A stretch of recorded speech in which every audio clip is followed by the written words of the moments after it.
Sophie had always been a creature of habit. Her life in the quiet town of Willowbrook was predictable, almost mundane, but she liked it that way.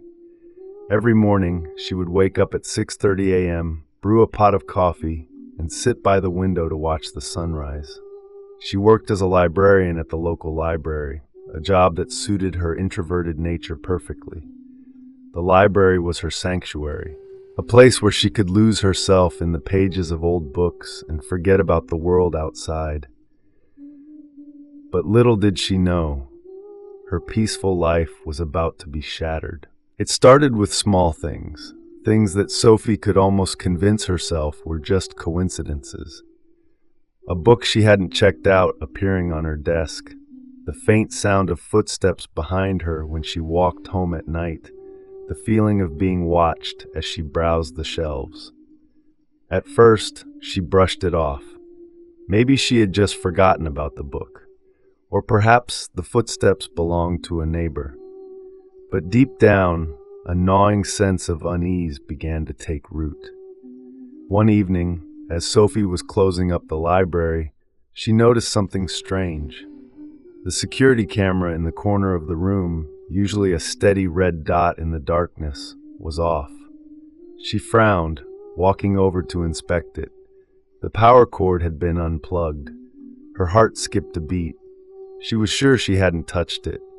She quickly plugged it back in and hurried home, her footsteps echoing in the empty streets. That night, Sophie couldn't shake the feeling that something was wrong. She double-checked the locks on her doors and windows, something she had never done before. As she lay in bed, she heard a faint tapping sound coming from her living room. Her breath caught in her throat. She told herself it was just the wind, but the sound was too deliberate, too rhythmic. She grabbed her phone, her hands trembling, and crept out of bed. The tapping stopped as soon as she entered the living room. The room was dark, the only light coming from the street lamp outside. She scanned the room, her heart pounding, but there was nothing there. Just as she was about to turn back, she noticed something on the coffee table, a single crumpled page from a book. It was a page from a novel she had been reading earlier that day. The words were circled in red ink. "You can't hide from me." Sophie's blood ran cold. She dropped the page and backed away, her mind racing. Who could have done this? How had they gotten into her house? She grabbed her keys and ran out the door, not even bothering to put on shoes. She didn't stop running until she reached the police station. The officers took her statement, but without any evidence, there was little they could do. They told her to be careful and to call if anything else happened. The next few days were a blur of fear and paranoia. Sophie couldn't sleep, couldn't eat. Every sound made her jump, every shadow seemed to move. She started carrying a small pocket knife with her, though she doubted it would do much good. The library, once her safe haven, now felt like a trap. She began to notice more strange things. Books out of place, her desk drawer slightly ajar, the faint smell of cologne in the air. She tried to convince herself it was all in her head, but the fear was relentless. Then, one night, the unthinkable happened. Sophie was walking home from the library, her usual route taking her through a quiet park. The park was usually deserted at this hour, but tonight it felt different. The air was heavy, the silence oppressive. She quickened her pace, her eyes darting around. Suddenly she heard footsteps behind her. She turned, but there was no one there. Her heart raced as she started to run, the sound of footsteps growing louder. She didn't look back, didn't stop until she reached her house. She fumbled with the keys, her hands shaking so badly she could barely get the door open. She slammed it shut behind her and leaned against it, gasping for breath. But the nightmare wasn't over. As she turned on the lights, she saw him, a figure standing in the corner of her living room, his face obscured by shadows. Sophie screamed, but no sound came out. She backed away, her mind screaming at her to run, but her legs wouldn't move. The figure stepped forward, and she saw his face for the first time. It was someone she knew, someone she had trusted. It was Mark, the janitor at the library. He had always been quiet, unassuming. She had never thought twice about him, but now his eyes were cold, his smile twisted. "You shouldn't have run, Sophie," he said, his voice low and menacing. "I've been watching you for so long. You're mine now." Sophie's mind raced. She had to think of something, anything. She glanced at the door, but Mark was blocking her way.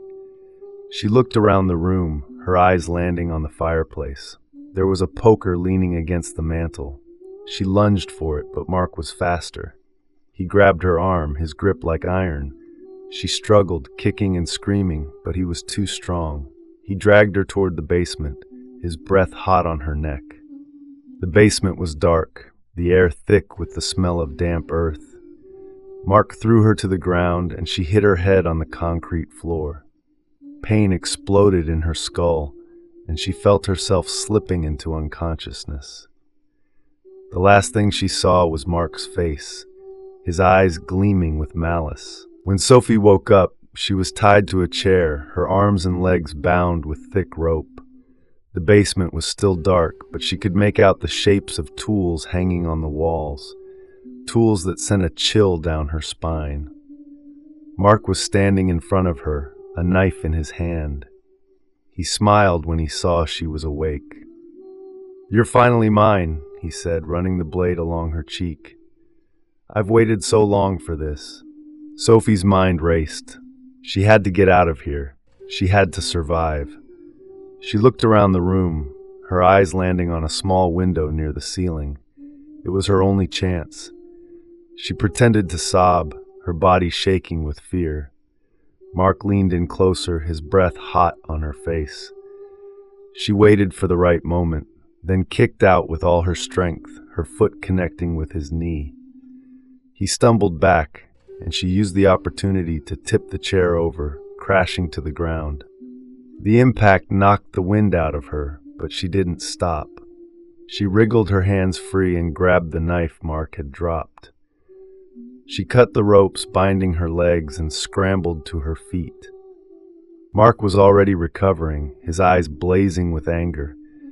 He lunged at her, but she sidestepped, slashing at him with the knife. The blade caught his arm, and he howled in pain. She didn't wait to see if he would recover.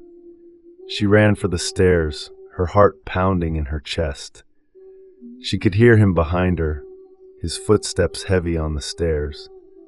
She burst through the door and into the living room, her eyes darting around for something, anything to defend herself with. She grabbed a lamp and hurled it at him as he came through the door. It hit him in the face, and he staggered back. Sophie didn't wait. She ran out the front door and into the night, her bare feet slapping against the pavement. She didn't stop running until she reached the police station. The officers took her statement, and this time they believed her. They found Mark in her house, still dazed from the blow to the head. He was arrested, and Sophie was finally safe. But the nightmare wasn't over. Even though Mark was behind bars, Sophie couldn't shake the feeling that she was still being watched. She moved to a new town, changed her name, and tried to start over. But every night, as she lay in bed, she would hear the faint sound of tapping, and she would wonder if he had found her again. The fear never left her, a constant reminder of the night she had almost lost everything. And so, Sophie's life became a never-ending cycle of fear and paranoia. She had escaped, but the scars remained, a constant reminder of the horror she had endured. And as she lay in bed each night, listening to the sound of tapping, she couldn't help but wonder if she would ever truly be free. If you enjoyed this chilling tale of Sophie's harrowing escape, don't forget to hit that subscribe button and ring the bell icon so you never miss a spine-chilling story. And remember, in the quiet of the night, when the shadows seem to move and the air feels just a little too still, you might not be as alone as you think. Until next time, sleep with one eye open,